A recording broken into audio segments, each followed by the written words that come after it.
We often think of things progressing in a linear way, but in nature and in life, things tend to progress in cycles. Consider the life cycle of a product. You invest a lot of money, go to market, and at the start, nothing seems to happen. Then there's this wonderful period of growth where everything goes really well. But ultimately, the product becomes superseded, substituted, or the customer needs change. The Sigmoid Curve can be used to express performance over time and has 4 distinct growth phases. The first is inception, and this often begins with a dip. Whenever you begin something new, there's usually a period of hard work at the start where little seems to get accomplished.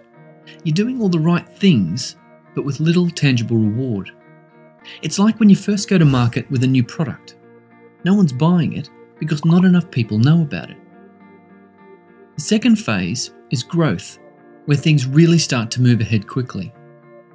During this phase, you're energized, you've learned how to succeed, and every day brings improved revenue and growth. The third phase is called maturity, and this is where all the passion and intensity of the growth phase begins to cool. Energy levels drop, and the business gets comfortable and begins to coast. Lastly, the fourth and final phase represents decline and is where your product and strategies begin to fade and no longer achieve the results you want. If you consider the Sigmoid Curve from a business context, we talk of reaching a plateau in growth, where things are stagnating and the business starts to wonder, what's going on? Should we be doing things differently? We call this realization a strategic inflection point. And it's this realization and the conversations around it that need to happen a lot earlier, while the business is still growing. The trick is to monitor your position on the curve and jump when it's nearing its peak to start a new curve.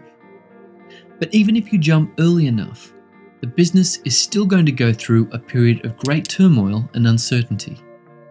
That's because you're moving away from your core way of doing things to embrace new ways to operate and win back market share.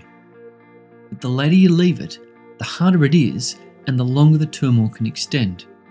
Renewal is really difficult from the decline phase. The ideal spot to jump is around the 75 to 80% mark on the growth curve, but it's actually very difficult to put into practice because there's usually no compelling case to change. If you went to the board or senior leadership and said, "We have to change now," they'd probably say, "Well, why? We've had fantastic growth and we're forecasting great growth. Why rock the boat?" The fact is, truly successful organisations will regularly reinvent themselves by pushing through painful new phases of growth. Some great recent examples of companies that failed to reinvent themselves include Kodak and Encyclopedia Britannica. Both these global brands found themselves on the downward slope of the Sigmoid Curve. Or what about the print media industry?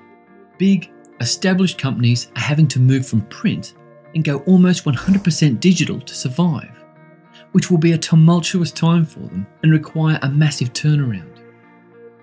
The question is, how are you going to ride the Sigmoid Curve?